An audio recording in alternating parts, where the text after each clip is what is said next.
राय साहब, हिंदुस्तान की अदालतों में मुझे ज्ञान प्रकाश नहीं, माइक टाइसन के नाम से बुलाया जाता है। जिस तरह वो बॉक्सिंग रिंग में उतर के घूंसों की बौछार कर देता है, उसी तरह मैं अदालत में गंदे और अश्लील सवालों की बारिश कर देता हूं। आपके बेटे ने तो उसके कपड़े उतारने के लिए अपने हाथों का इस्तेमाल किया होगा, लेकिन मैं उसे अपने सवालों से नंगा करूंगा। रेप क्या है उसका मतलब मैं समझाऊंगा उसे। अदालत में जब बलात्कार का मुकदमा चलता है तो ऐसा लगता है कि यह अदालत नहीं, जिस्म बेचने का बाजार है, जहां औरत के जिस्म के हर उस हिस्से की बात होती है जिसे भगवान ने शर्म की मिट्टी से संवारा है। माला, तुम सुन रही हो ना? आप बोलते जाइए। जानती हो कैसे कैसे सवाल पूछे जाएंगे? जब तुम्हारा बलात्कार हो रहा था तो तुम्हारी साड़ी कहां थी?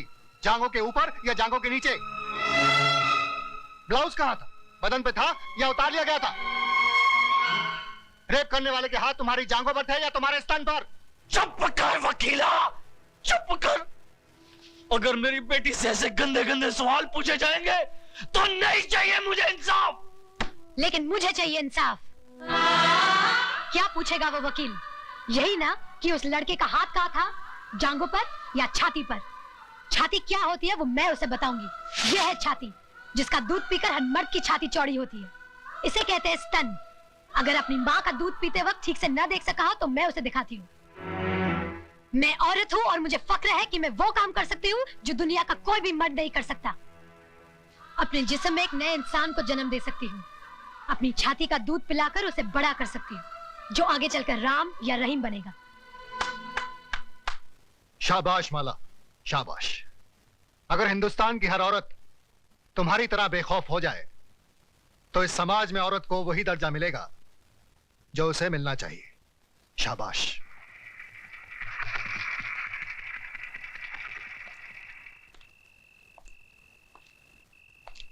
प्रताप। अरे डैडी, आप अंदर आइए ना। नहीं, यही ठीक है। हमारे दामाद होकर भी तुम हमारे खिलाफ मुकदमा लड़ रहे हो। मैं आपके खिलाफ नहीं, जुर्म के खिलाफ लड़ रहा हूं। तुम जानते हो हमारा वकील कौन है? जानता हूं, मिस्टर ज्ञान प्रकाश, जो आज तक कोई भी मुकदमा नहीं हारा, लेकिन इस बार वो हारेगा। क्या सुधा को मालूम है कि तुम हमारे खिलाफ? डैडी, मुझे सिर्फ मालूम ही नहीं है, बल्कि मैंने खुद इनसे कहा था कि माला का मुकदमा ये लड़े। सुधा, तुमने? डैडी, राज के जुर्म को छुपाइए मत, वरना एक दिन। मैं तुम्हारा भाषण सुनने नहीं आया हूं यहाँ। तो फिर आप जा सकते हैं।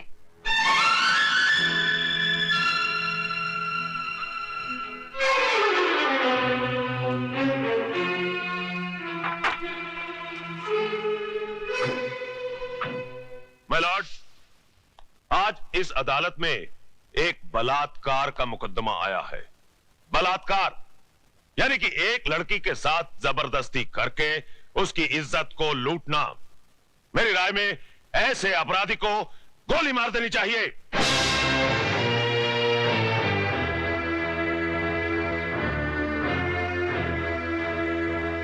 अगर एक लड़की अपनी मर्जी से एक लड़के के साथ हम बिस्तर होती है और उसके बाद अपने कपड़े खुद ही फाड़ती है, अपने बाल बिखेरती है और अपने ही नाखूनों से अपने बदन पे निशान लगाकर चिल्लाती है, बचाओ बचाओ मेरा बलात्कार हो गया, तो क्या अदालत मान लेगी?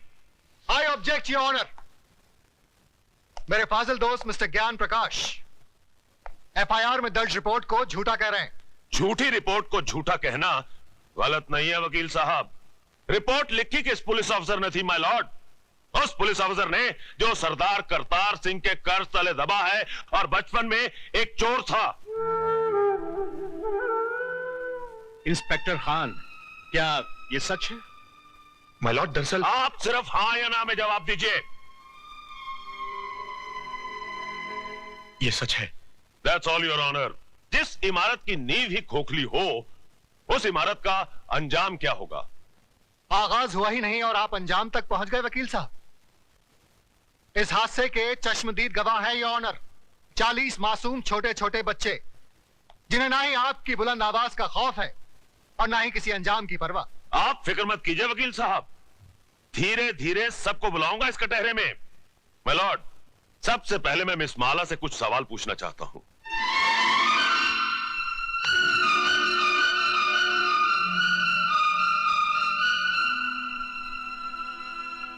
मिस माला, आपका यह कहना है कि मेरे मुवक्किल मिस्टर राज ने आपके साथ बलात्कार किया, लेकिन मेरा यह कहना है कि आप अपनी मर्जी से उनके साथ हम बिस्तर हुई और उसके बाद उन्हें बदनाम करने के लिए आपने उन पे इल्जाम लगाया कि उन्होंने जबरदस्ती आपकी इज्जत ऐसा लूटी। धंधा आपके खानदान की लड़कियां करती होंगी, मैं नहीं करती। You bloody! खबरदार, जो एक भी लफ्ज गलत बोला तो आपको शर्म नहीं आती अपनी बेटी जैसी लड़की से ऐसी बात कहते हुए? मिस माला, ये मंदिर नहीं जहां पर वचन किया जाए, ये अदालत है जिसमें एक मासूम की जिंदगी का फैसला होने वाला है। जिसने मेरी जिंदगी को गाली बना दिया वो आपको मासूम लग रहा है, इसलिए कि उसने आपके जेब में हरे हरे नोट भर दिए? अगर नोटों के लिए ऐसे ही अपने जमीर को बेचते रहे तो एक दिन इसी कटहरे में मेरी जगह आपकी बेटी खड़ी होगी, जो ऐसे किसी रईस के बेटे की हवस की शिकार हुई होगी। उस दिन न तो ये नोट आपके काम आएंगे और न ही आपकी आवाज गले से बाहर निकलेगी। गुनहगार को सजा दिलवाने के बजाय आप उसकी तरफदारी कर रहे हैं। तुम जैसे वकीलों को तो जन्म देकर तुम्हारी माँ भी पछता रही होगी। Order order! आप क्या ऑर्डर किए जा रहे हैं? क्या आप सबका जमीर मर गया है? ये वही हिंदुस्तान है जहां औरतों को पूजा जाता था, कभी सीता के रूप में तो कभी सावित्री के रूप में। और आज उसी देश में अगर औरत को एक बार नंगा किया गया तो इसकी इज्जत को ढाका नहीं गया, बल्कि बार बार नंगा किया गया, कभी प्रेस वालों ने तो कभी टीवी वालों ने, और अब ये वकील साफ कर रहे हैं और आप चश्मा साफ कर करके देख रहे हैं। अरे समाज के ठेकेदारों, क्या भूल गए तुम लोग? द्रौपदी को भी एक बार नंगा किया गया था, कौरवों का पूरा खानदान मिट गया था, आज उनके खानदान का एक भी वारिस नहीं बचा। वकील साहब, यही पूछना चाहते थे ना कि बलात्कार के वक्त वो मेरे ऊपर था या नीचे? उसके हाथ कहाँ थे, मेरे स्तन पर या मेरी जांघों पर? बंद कर दीजिए तमाशा, अपनी घर की बहू बेटियों को बेइज्जत करने का ड्रामा बंद कर दीजिए। कहीं ऐसा ना हो कि आज की औरत शर्म की दहलीज पार कर जाए। इस अदालत में कल जो मुकदमा आएगा वो ये नहीं होगा कि एक लड़के ने एक लड़की का बलात्कार किया, बल्कि ये होगा कि एक लड़की ने एक लड़के का बलात्कार किया। सिर झुकाए ये खड़ा होगा, ये मैं नहीं। Order order! The court is adjourned.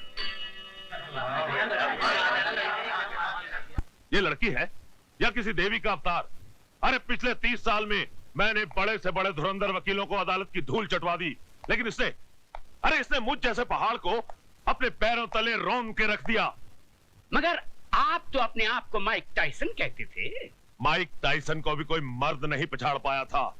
अरे उसे भी पछाड़ा तो एक मामूली सी लड़की ने। मगर अब हम क्या करें, ये तो बताइए।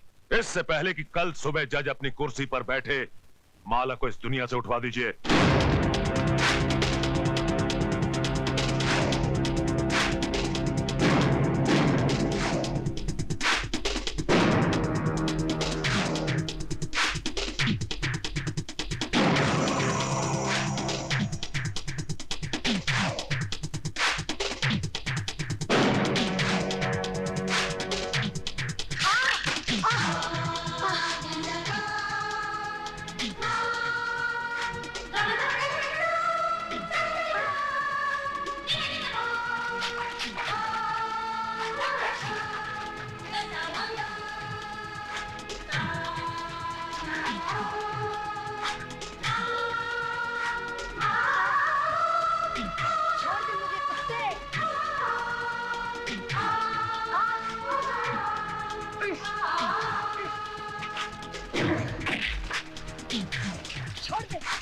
छोड़ दे मुझे।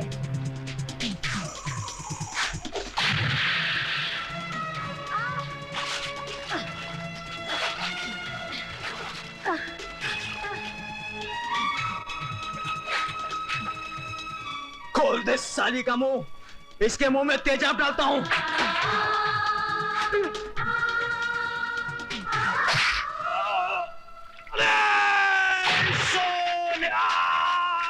सत श्री अकाल!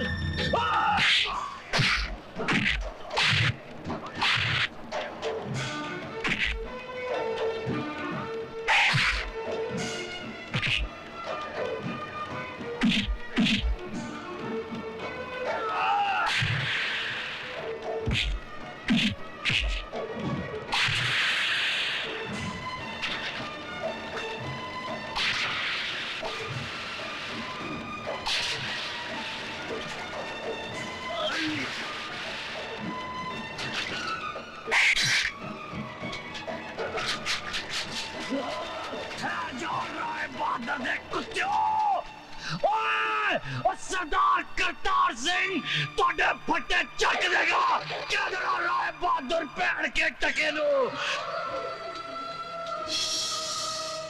मिलोड, पिछले 30 सालों से मिस्टर ज्ञान प्रकाश इंसाफ के इस मंदिर की चौखट पर अपना माथा टेकते आए हैं, इस देवी के चरणों में श्रद्धा के फूल चढ़ाते आए हैं, क्योंकि ये अब तक हर मुकदमा जीतते आए हैं। लेकिन आज जब पहली बार इन्हें शिकस्त की हल्की सी झलक दिखाई दी तो ये बौखला गए। इंसाफ के इस मंदिर से इनका विश्वास उठ गया, इस देवी में इनकी श्रद्धा टूट गई और इन्होंने अपने हाथों में इंसाफ के तराजू की जगह दौलत की तलवार उठा ली। मेरी मुवक्किल माला को इस दुनिया से उठाने का फैसला कर लिया, उस पर कातिलाना हमला करवाया। अगर यकीन नहीं आता मिलॉर्ड तो आप खुद ही देख लीजिए माला के जिस्म पर पड़े हुए जख्मों के ये निशान। मैं अपने फाजिल दोस्त से यह पूछना चाहूंगा कि अगर इस मुकदमे का फैसला अदालत के बाहर ही करना था तो इस अदालत में आने का ढोंग क्यों रचाया जा रहा है? जब इन मासूम बच्चों के बयान के बगैर इस मुकदमे को अंजाम तक पहुंचाया जा सकता है तो फिर इन्हें क्यों बुलाया गया है? अगर ताकतवर अपनी ताकत के जोर पर ही मुकदमे का फैसला करवा सकता है तो यह अदालत क्यों बनाई गई है? अगर गरीब और बेबस को इंसाफ नहीं दिया जा सकता तो बंद कर दीजिए यह अदालत। रुक जाइए जज साहब, आप अपना फैसला सुनाएं, इससे पहले मैं आपसे एक सवाल पूछना चाहती हूँ। पूछो। अगर मुकदमा ये वकील साहब जीत गए तो इन्हें ढेर सारे नोट मिलेंगे और इनका मौकिल छूट जाएगा, और अगर ये वकील साहब जीत गए तो इस आदमी को 7 साल की सजा हो जाएगी। दोनों ही सूरतों में मुझे क्या मिला? कानून ने मेरे साथ क्या इंसाफ किया? जो इंसान कानून की मर्यादा को तोड़ता है, कानून ही उसे सजा देता है। मर्यादा मेरी तोड़ी गई है, कानून की नहीं। इज्जत मेरी लुटी है, कानून की नहीं। Order, order. क्या मैं माथे पे लगे इस कलंक के साथ जी सकूंगी? कौन थामेगा मेरा हाथ? कौन भरेगा मेरी मांग में सिंदूर? किसके नाम का मंगलसूत्र मैं पहनूंगी अपने गले में? अरे इस देश में तो सीता माँ को भी अग्नि परीक्षा के बाद माफ नहीं किया गया था, फिर मैं तो एक मामूली सी लड़की हूं। हर लड़की बचपन से एक ख्वाब देखती है कि एक दिन उसकी बारात आएगी, उसका राजा घोड़े पे सवार होकर उसे ब्याह कर डोली में ले जाएगा। पर मेरा ये ख्वाब आ भी रह गया। क्या मेरी बारात कभी नहीं आएगी? क्या मेरा राजा अब कभी नहीं आएगा? जज साहब, क्या मैं बिन ब्याही रह जाऊंगी? क्या मैं बिन ब्याही रह जाऊंगी?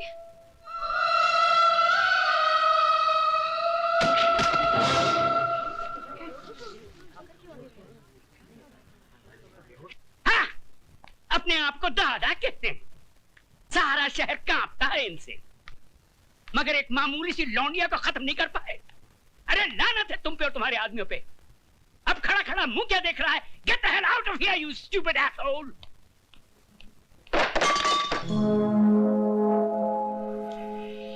कौन है वहां? सामने आओ वरना गोली मार दूंगा।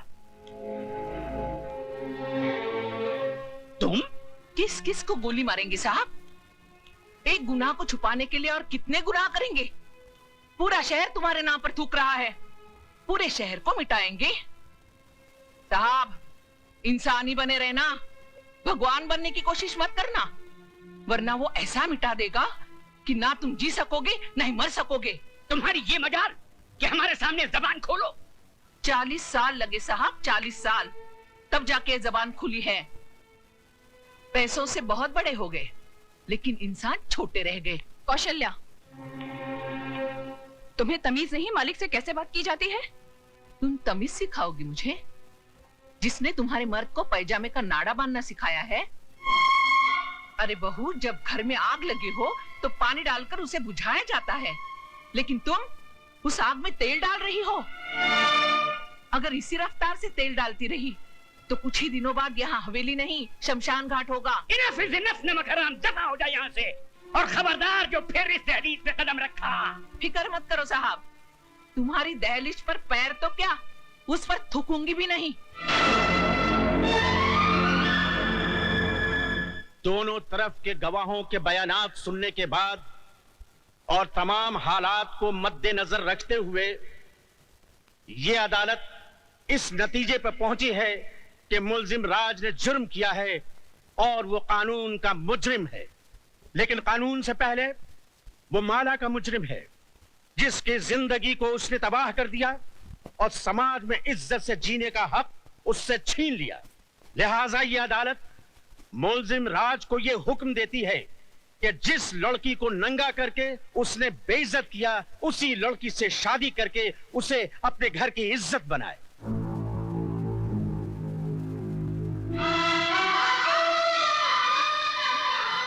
चौबीस घंटे के अंदर अंदर अदालत के इस फैसले की तामील की जाए।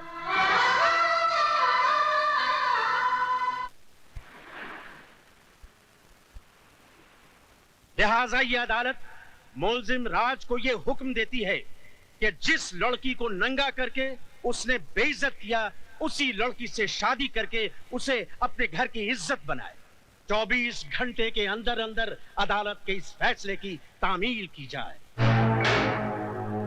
मैं किसी भी कीमत पर उस लड़की को नहीं अपनाऊंगा। हाई कोर्ट में मुकदमा लड़ूंगा, सुप्रीम कोर्ट तक जाऊंगा। जाओ, जरूर जाओ। आज तो हम सिर्फ इस शहर में बेइज्जत हुए हैं, कल हमें सारे मुल्क में बेइज्जत करो और परसों सारी दुनिया में, ताकि वो लोग जिनकी आज तक हिम्मत नहीं हुई थी इस हवेली की तरफ आंख उठा के देखने की, घर में घुस आए और हमारे मुंह पे थूके। तो क्या मैं दुनिया की परवाह करूं, अपनी जिंदगी की नहीं? उस मामूली लड़की से शादी कर लूं मैं? अब वो एक मामूली लड़की नहीं रही, अखबारों की सुर्खियां बन गई है वो। इस शहर के हर आदमी की बेटी बन चुकी है वो। तुम्हारी भलाई बस इसमें है कि तुम कोर्ट का ऑर्डर मान लो और उस लड़की से शादी कर लो, वरना ये घर तबाह हो जाएगा। मैं आपके लिए 7 साल की सजा काटने के लिए तैयार हूं, मगर उस लड़की से मैं हर की शादी नहीं करूंगा। जिस लड़के ने सुबह का सूरज तक न देखा हो, जिसे किसी चीज को हासिल करने के लिए कोशिश तक न करनी पड़ी हो, उसे क्या मालूम कि जेल की कोठरी क्या होती है, उसका अंधेरापन कैसा होता है। अगर आप नहीं चाहते कि मैं 7 साल की सजा काटूं, तो क्या उम्र भर की सजा भुगतूं उस लड़की से शादी करके, अपनी जिंदगी तबाह कर लूं? शादी तुम करोगे, लेकिन अपनी जिंदगी तबाह करने के लिए नहीं, बल्कि उसकी जिंदगी तबाह करने के लिए। हम समझे नहीं बहू। बाबूजी, अदालत से उसने अपने लिए जिंदगी नहीं, मौत मांगी है। इतने जुल्म और सितम ढाऊंगी कि इस हवेली की बहू बनने का ख्वाब मिट्टी में मिल जाएगा। सर्वमंगल मांगल्ये शिवे सर्वार्थ साधिके शरण्ये त्र्यंबके गौरी नारायणी नमस्तुते। मंगलम भगवान विष्णु मंगलम गरुड़ध्वज मंगलम पुंडरीकाक्ष मंगलायस्तनो हरि। मात पितृ चरण कमलेभ्यो नमो नमः। स्थान देवताभ्यो नमो नमः। ग्राम देवताभ्यो नमो नमः। शरण्ये त्र्यंबके गौरी नारायणी नमस्तुते। हार पहना बेटी।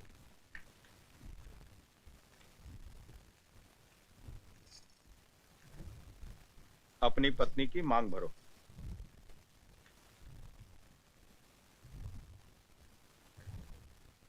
ऐसे नहीं बेटा, इस सिंदूर का अर्थ तो समझ लो। तुमने एक बार अपनी पत्नी की मांग में सिंदूर भर दिया तो तुम्हारे जीते जी ये सिंदूर कभी नहीं मिटेगा। इसका मतलब ये सिर्फ सिंदूर नहीं, इस बात की गवाही है कि तुम जिंदा हो और सही सलामत।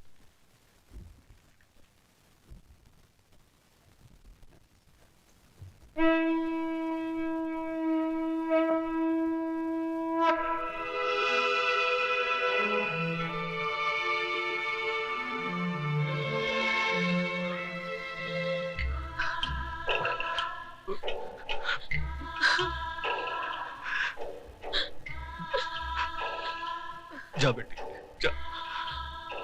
मैं वाहिगुरु से झोली फैला के तेरी खुशियों की भीख मांग लूंगा। जा।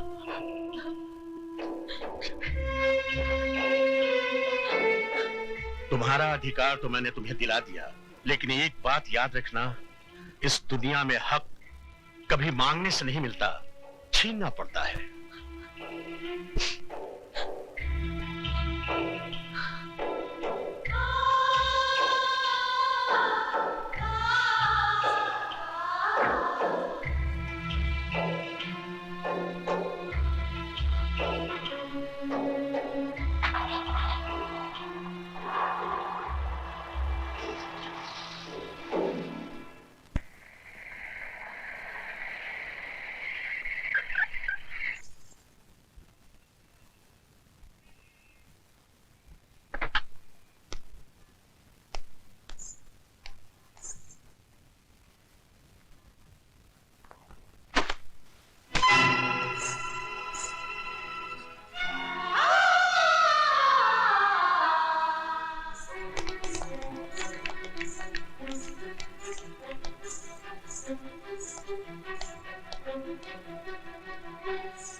बहू जी। हम लंदन जा रहे हैं, अपना वादा मत भूलना। हमारे आने से पहले ये कूड़ेदान का कचरा इस घर से बहुत दूर होना चाहिए। आप फिक्र मत कीजिए बाबूजी, ऐसा ही होगा।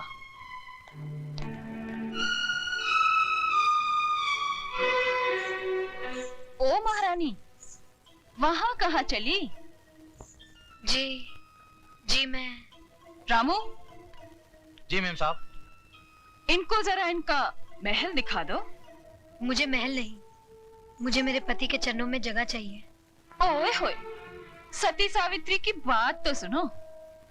लगता है बाप ने ठीक से समझा बुझा कर भेजा है कि उंगली पकड़कर पोंछा कैसे पकड़ा जाता है। कान खोलकर सुन ले, इस घर में मालिकों का कमरा अलग और नौकरों का कमरा अलग है। रामू जी। ले जा इसे नौकरों के कमरे में। आइए बहुरानी। खबरदार जो इसे किसी ने बहुरानी कहा, ये नौकरानी है, सिर्फ नौकरानी। शारदा, ये क्या कर रही हो तुम? ऐसा सलूक थोड़ी किया जाता है। तुम चुप रहो जी।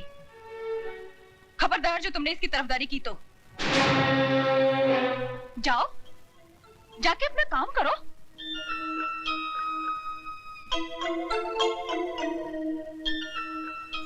ए, मैंने तुझसे क्या कहा, सुना नहीं क्या?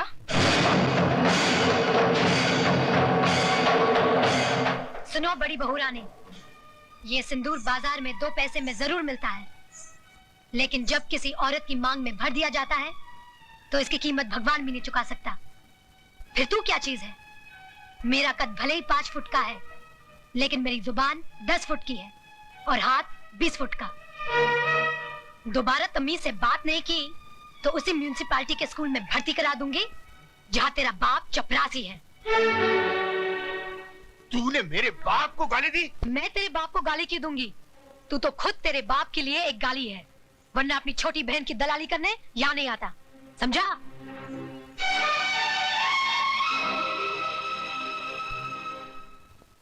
अयो स्वामी, आज खुशी का दिन है, फिर आपका बैटरी काय को डाउन है? ओए खोत्या, जिस बाप की एको एक बेटी उसके जिगर का टुकड़ा उससे दूर हो जाए तो वो रोएगा नहीं तो क्या भांगड़ा करेगा? देखो दारजी, हॉर्न का वायर ब्रेक में मत घुसाड़ो।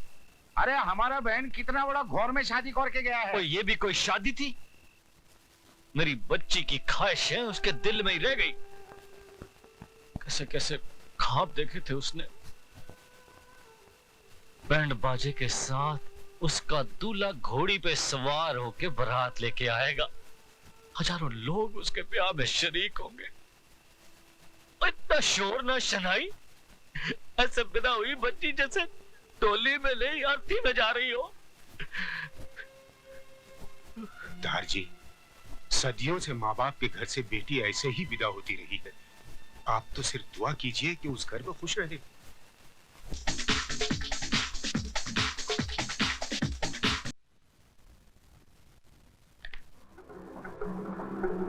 तुम यहाँ क्या करने आई हो? अपना अधिकार लेने। तो फिर जाओ और जाकर उसी अदालत का दरवाजा खटखटाओ। जज साहब, सिंदूर और मंगलसूत्र के साथ साथ मुझे पति का शरीर भी दिलवा दीजिए। औरत अभी इतनी कमजोर नहीं हुई कि हर वक्त भीख ही मांगती रहे, वो छीनना भी जानती है। तो आगे बढ़ो और छीन लो राज को मुझसे।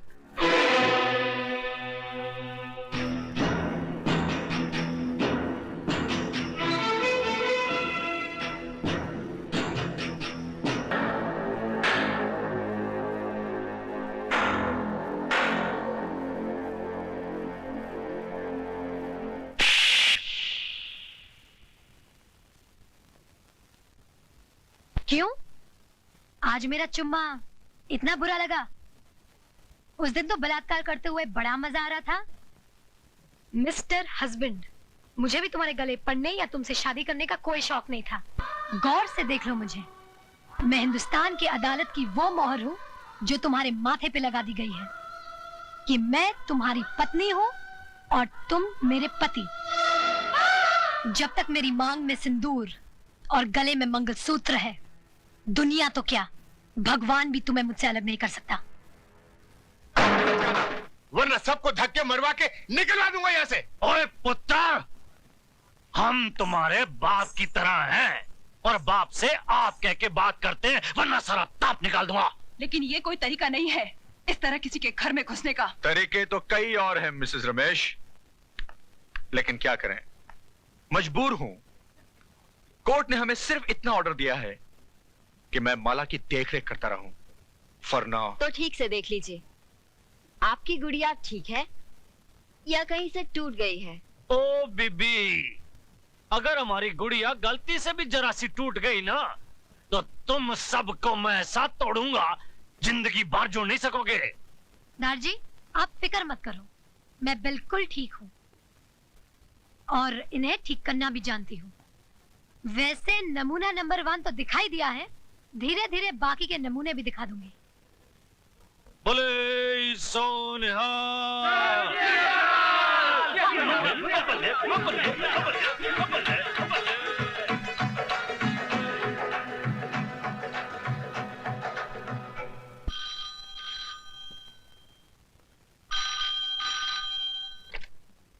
हेलो बहू, बाबूजी, नमस्ते।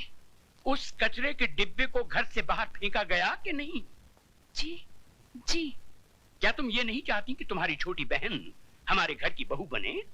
जी जी चाहती हूँ। तो फिर हमारे आने से पहले उस गंदगी को हमारी हवेली से दूर कर देना। कर दूंगी बाबूजी। गुड।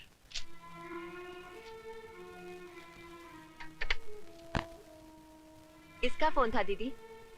ससुर जी का। कह रहे थे कचरे का डिब्बा बाहर फेंका कि नहीं। तो कह देती ना, कचरे के उस डिब्बे ने हम सबको कचरे की थैली बनाकर घर के बाहर लटका दिया है। भैया, तुम्हारे चिल्लाने से वो घर से बाहर नहीं चली जाएगी। सिस्टर डार्लिंग, तुमने सोचा था पुरानी हिंदी फिल्मों की तरह तुम उस पर जुल्म करोगी, उसको भूखा मारोगी, नौकरों की तरह बर्तन मंजवाओगी, जिससे घबराकर वो घर छोड़कर चली जाए। आजकल का जमाना बदल गया है। आजकल की लड़कियां मीना कुमारी की तरह आंसू नहीं बहाती, श्रीदेवी की तरह चाकू चलाती। चाकू। वो श्रीदेवी बने या माधुरी दीक्षित, मैंने उसका तेल नहीं निकाला तो मेरा नाम शारदा देवी नहीं। ओ सिस्टर डार्लिंग, ऐसी गलती हरगिज मत करना, वरना वो सरदार आगे से तलवार डालेगा और इंस्पेक्टर पीछे से डंडा। तो क्या करें, हाथ पर हाथ धरकर बैठ जाएं? कह दें कि माला जी हम हार गए, आप जीत गई। भैया, मैंने जब से होश संभाला है राज से प्यार किया है और मेरे जीते जी कोई राज को मुझसे छीन नहीं सकता। तुम माला को हराने की बजाय राज को जीतने की कोशिश करो, क्योंकि राज भले ही तुमसे प्यार न करता हो, लेकिन माला से नफरत जरूर करता है। और इसी बात का फायदा उठाकर बरस पड़ो उस पर, गिरफ्तार कर लो उसको अपनी मोहब्बत में।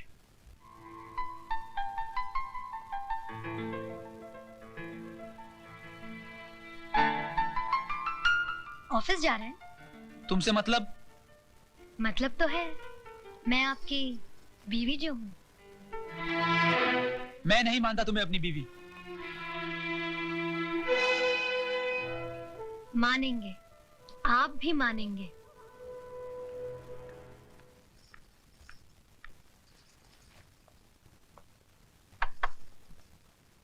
क्या मैं अंदर आ सकता हूँ? रमेश भैया, आप?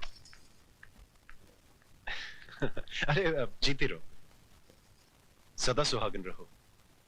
सिर्फ मेरे आशीर्वाद से तुम सुहागन नहीं बनी रहोगी, बल्कि तुम्हें खुद अपनी सुहाग की रक्षा भी करनी पड़ेगी। क्यों? उनके ऊपर कोई मुसीबत आने वाली है? इंसान के मुकद्दर में जब दौलत आती है तो मुसीबत भी साथ लाती है। मैं कुछ समझी नहीं।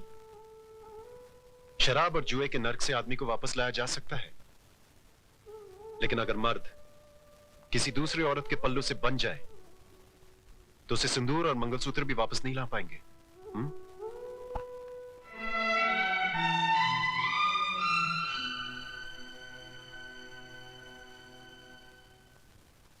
बिनु देह नदी बिनु बारी, तैसी नाथ पुरुष बिन नारी। माता सीता कहती है, जिस तरह जीवन के बिना शरीर है और पानी के बिना नदी है, ठीक उसी तरह पुरुष के बिना नारी का जीवन है। स्त्री को अपने पति का साया बनकर रहना चाहिए, चाहे सुख में हो या दुख में। अपनी सुहाग की रक्षा के लिए अगर घर की सीमा को भी पार करना पड़े तो पार कर जाओ, तो पार कर जाओ, तो पार कर जाओ, पार कर जाओ, पार कर जाओ, पार कर जाओ, पार।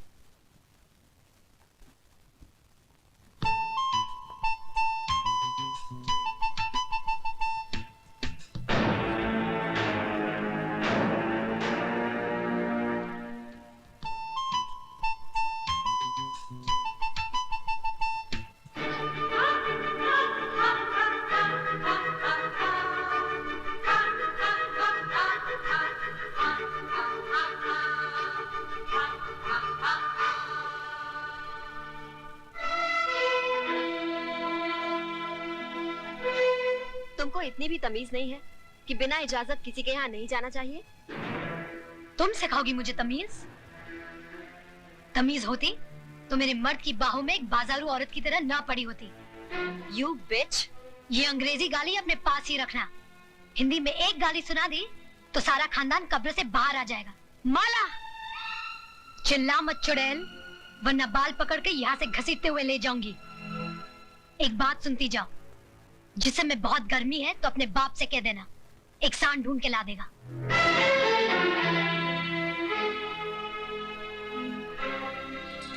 चलिए घर चलिए। मैं घर नहीं जाऊंगा, मैं यहाँ रहूंगा और मेरी मर्जी में जो आएगा मैं वो करूंगा। एक बात सुन लीजिए, औरत मर्द की हर बुराई को बर्दाश्त कर सकती है, लेकिन ये कभी बर्दाश्त नहीं कर सकती कि उसके मर्द की जिंदगी में एक दूसरी औरत आए। एक नहीं 10 औरतें आएंगी, क्या कर लोगी? आएंगी तो ऐसे ही जाएंगी, बेइज्जत होकर। रोना बंद करो मिस शबाना आजमी, वरना तुम्हारे आंसू में पूरा हिंदुस्तान डूब जाएगा। भैया, अरे मैं मजाक नहीं कर रहा हूँ। बाहर देखो, तुम्हारे साथ साथ इंद्रदेव की अप्सराएं भी आंसू बहा रही। मालकिन! मुझे पुकारा भाई। मालकिन! सिस्टर डार्लिंग, लगता है कोई तुमको आवाज दे रहा है। मालकिन! शामू जी जरा देखो कौन मरा जा रहा है। जी मर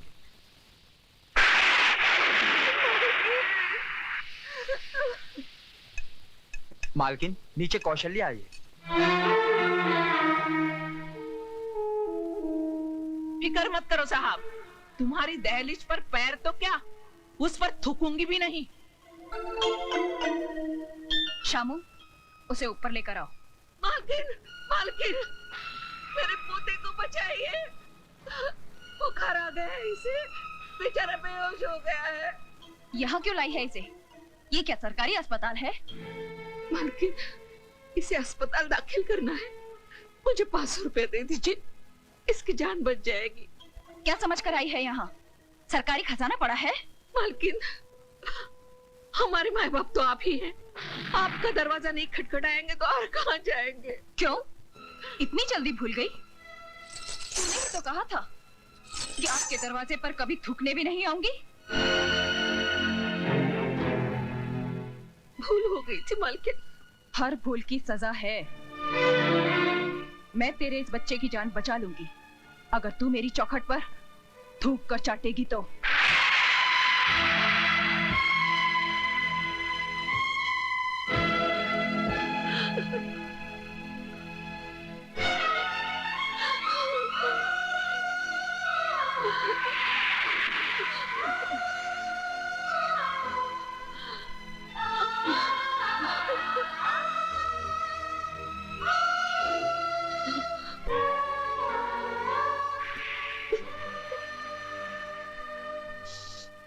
रुक जाओ मौसी, उठो मौसी। ये हवेली और ये चौखट बड़ी बहू दहेज में लेकर नहीं आई थी। इस पर जितना हक बड़ी बहू का है उतना ही छोटी बहू का है। शारदा देवी, तिजोरी की चाबी लाओ।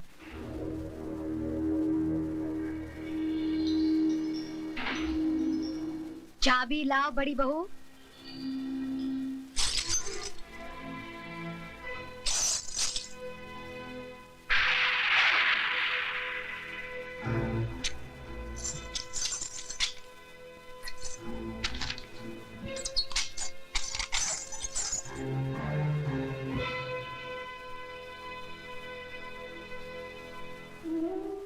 ये लो मौसी।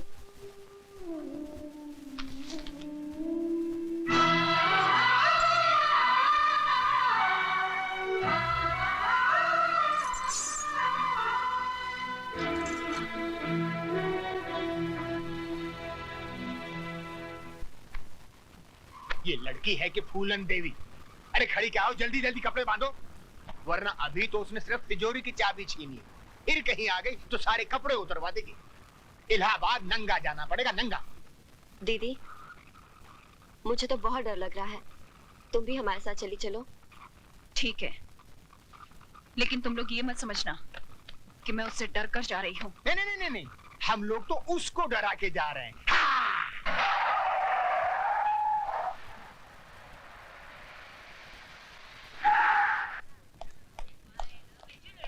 भाभी, ये अचानक क्या हो गया? कहाँ जा रहे हैं आप लोग? मिस्टर राज, तुम्हारी भाभी अपनी मर्जी से नहीं जा रही, उनको घर से बाहर निकाला गया है। मैं कुछ समझा नहीं। रहने दो देवर जी, अगर माला को अपने घर की बहू बनाना ही था तो इतना सब ढकोसला क्यों किया? सीधे सीधे मुझसे कह देते, मैं खुशी से तिजोरी की चाबी उसके हाथ पे रख देती। आपकी मिसेज माला ने चाबी का गुच्छा छीना और हमको बेइज्जत करके घर से बाहर निकाल दिया।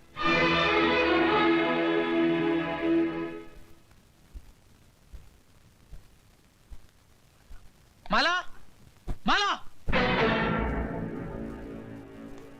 बदतमीज, क्या समझती है अपने आप को? हाँ? इस घर की मालकिन? बड़ों के मुंह लगती है? जान से मार दूंगा तुझे। क्या हो रहा है सब? बस करो। रुक जाइए रमेश भैया, आपको मेरी कसम जो बीच में आए। मैं जानती हूँ कि आपके दिल में मेरे लिए हमदर्दी है, लेकिन आज आप भी उन सब की तरह तमाशा देखिए जिनके दिलों की हसरत आज पूरी होगी। हाँ तो मिस्टर हस्बैंड, रुक क्यों गए? दिखाइए अपनी मर्दानगी और इस बेल्ट से लिख दीजिए मेरी पीठ पर कि मैं तुम्हारी पत्नी नहीं हूँ। लेकिन याद रखना, जितने भी जख्म दोगे हर जख्म से एक ही आवाज आएगी, जीते जी इस घर से कभी नहीं जाऊंगी। जाऊंगी तो मरने के बाद, वो भी तुम्हारे कंधे पर सवार होकर। तुम्हारी ये हसरत मैं अभी पूरी करता हूँ।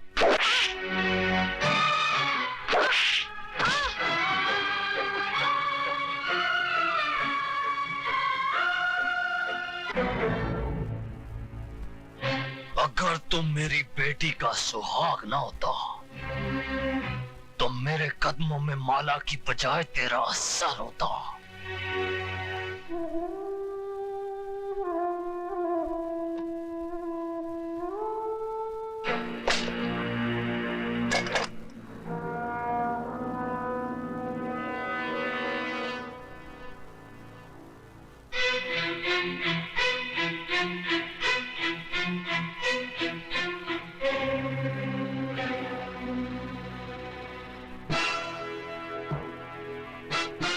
चला गोली, अगर तेरी माँ ने दूध पिलाया है तो चला गोली, चला गोली।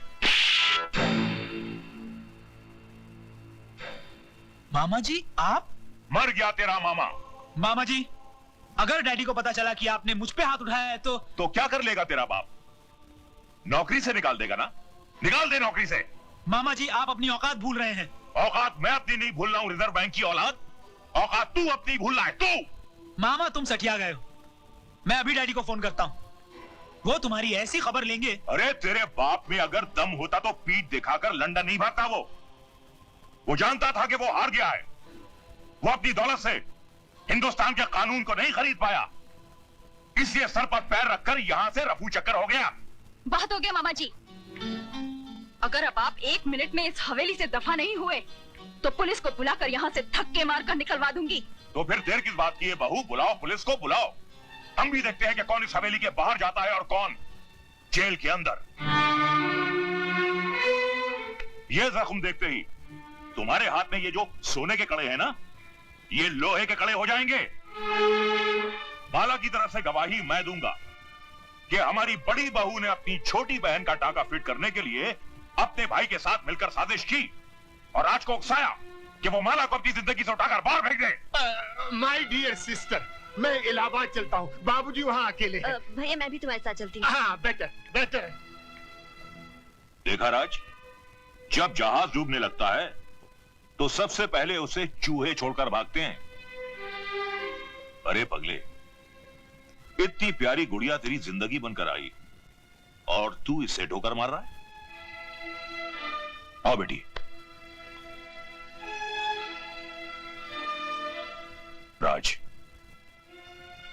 जिस इंसान के तुझे पैर छूने चाहिए तूने उनका अपमान किया है। चल बेटे, माफी मांग, पैर छू और एक नई जिंदगी शुरू कर।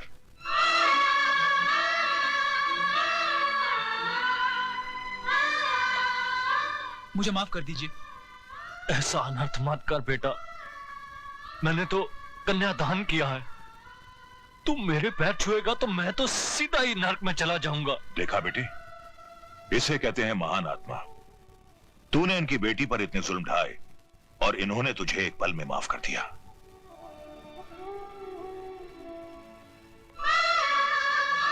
बेटे, ये आंसू पोंछ डाल